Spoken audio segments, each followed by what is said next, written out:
Prima di discutere di assessorati bisogna vincere le elezioni, quindi credo che dovremmo fare tutti un passo alla volta. Dopodiché noi, ottenuto un buon risultato, che sarà quello che otterremo, sapremo che i veneti ci hanno chiesto di occuparci di temi strategici e quindi sicuramente lo faremo. Va cauto con il toto assessori nella prossima giunta regionale il coordinatore veneto di Fratelli d'Italia Luca De Carlo, un po' per non svelare il retroscena, un po' perché consapevole che il troppo parlare di poltrone rischia di indispettire l'elettorato.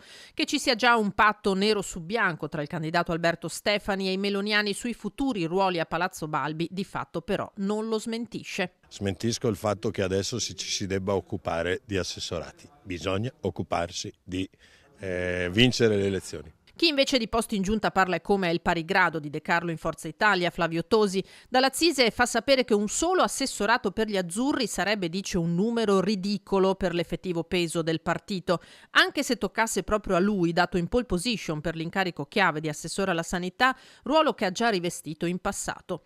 Tosi capolista in tutte le province, ruolo che invece a Luca Zaia la Lega non ha ancora confermato, come puntualizza il governatore uscente da Venezia. Prendo atto che si vede che prima sparisce la lista civica, la lista Zaia, poi scompare anche il mio nome sul simbolo, prendo atto che sono un problema, dopodiché deciderò cosa fare, sicuramente Stefani ha tutto il mio sostegno, però è pur vero che come si può dire, di necessità faremo virtù. Zaia è un problema per gli alleati o per la stessa Lega?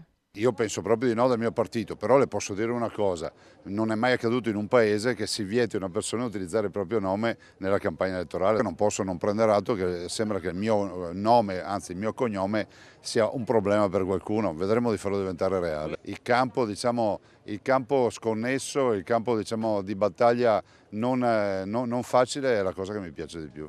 Nel continuo batti e ribatti tra i partiti di Salvini e Meloni, chi rischia di beneficiarne è proprio Forza Italia, espressione di un centro che il leader Tajani continua a ritenere la collocazione più attrattiva per la maggioranza dell'elettorato veneto. Questa è una regione dove la posizione moderata ha sempre prevalso, quindi credo che per la forza politica che rappresenta i moderati e sta crescendo, raccogliendo sempre i moderati, nel momento non c'è più il centro-sinistra ma c'è solo la sinistra, credo che dovrà Forza Italia svolgere un ruolo veramente determinante per la crescita ulteriore di questa bellissima regione che si chiama Veneto.